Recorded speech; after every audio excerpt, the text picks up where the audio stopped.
Hi everyone, today we will talk about how to fix or how to solve TikTok internet problem. To know how to fix or how to solve TikTok internet problem, you should just go to settings like this. We will click.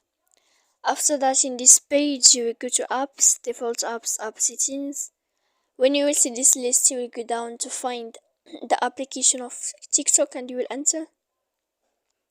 When you will see this page, you will go to click for stop. When you will end this, you will enter to storage. After that, in this page, you will click clear cache. Then you will go to click clear data. When you will end all this stuff, as you see, you can turn off your Wi-Fi. So please don't forget to support us by like and subscribe. See you next time in another video. And thank you for watching.